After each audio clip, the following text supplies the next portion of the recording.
If you're someone who constantly fantasizes about romance, deep connection, intimacy, being so consumed by connection, then you're likely a person that feels deeply, you love hard, and you really praise the relationships that are in your life, but you're a little bit more quiet about it. Well, today I want to share just what it is that makes you so special, so romantic.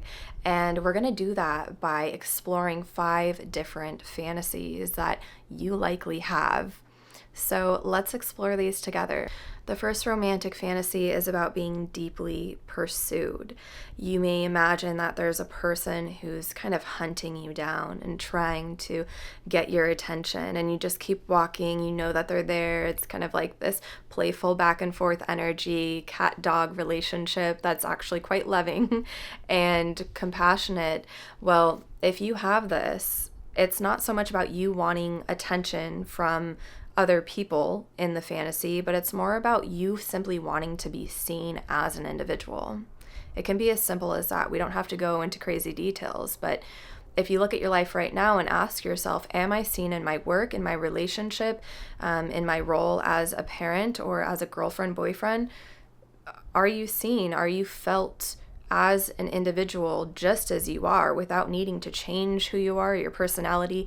Do you actually feel seen in where you're at right now? And if you don't, then your fantasies may be revealing that desire to kind of be caught by a different energy that's just lingering around the corner, thirsty for you. There's that. Now, in the second romantic fantasy, it's about emotionally intense love stories.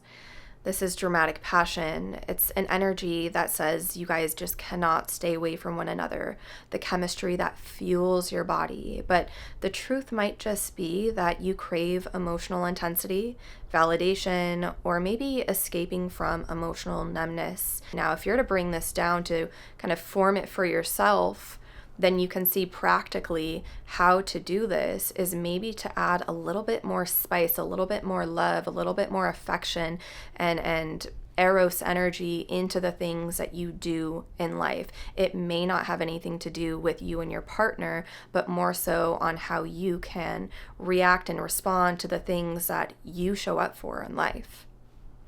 Okay, moving on to the third romantic fantasy. This revolves around tenderness, softness, care.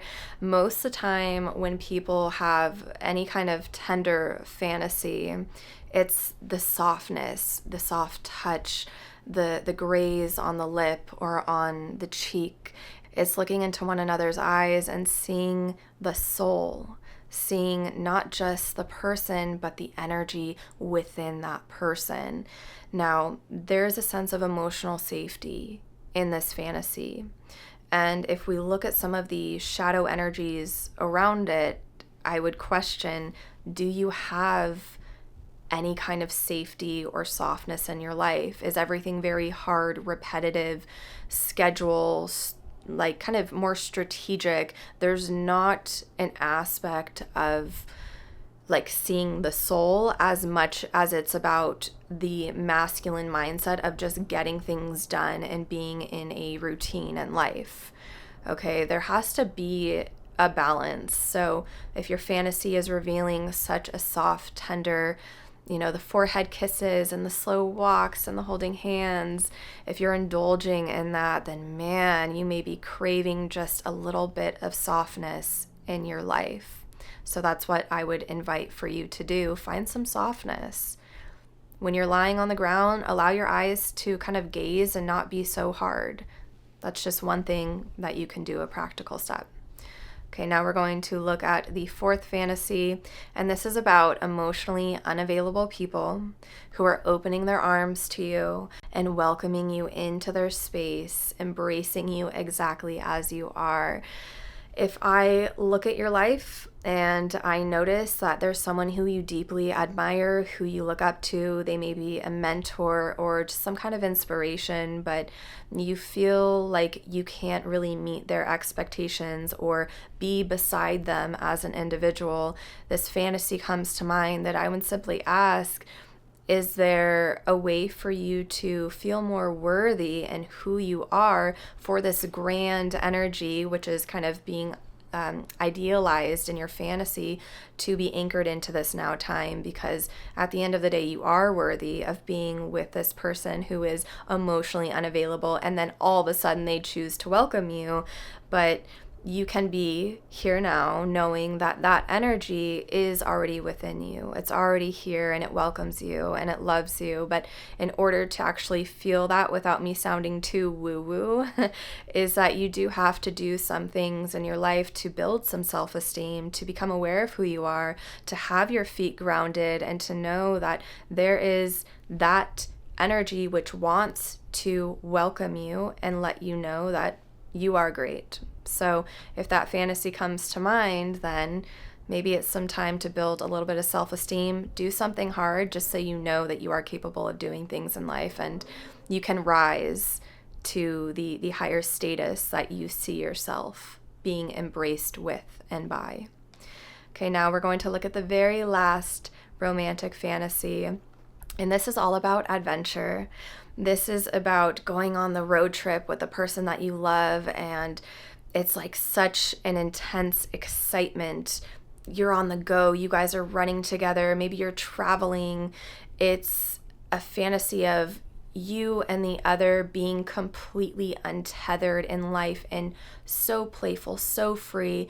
Now, I would question if in your life you are feeling so dragged down by the things that you have to do. If you're feeling almost like your adult self has completely taken you down and you don't feel any sense of excitement or freedom, the inner child is silenced essentially. So if this fantasy comes to mind for you where you and another are traveling and it's exciting and fun and you're going to different areas, or maybe you even have dreams about this where you're on a flight somewhere completely foreign and it's all about traveling and moving and seeing things, and the internal world may just be craving to have a pivot in life, to experience something new, something novel, something inspirational. And again, how you can practically do this and integrate this fantasy just a little bit more, it may just be that you have to try something new in life, but also get a different kind of inspiration. Maybe listening to different music, maybe looking at art, maybe going on different walks, maybe it's a different exercise.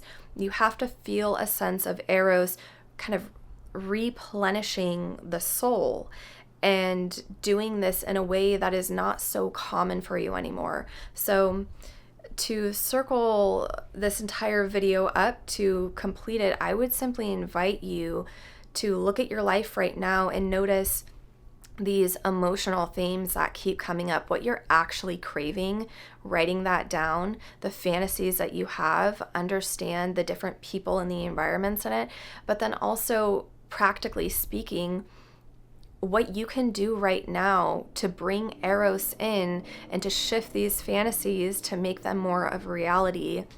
It can be so simple. It can be so simple. Okay, I'm going to leave this video here. I feel like I've said enough. Leave comments below on how you experienced it, and I will see you in the next video.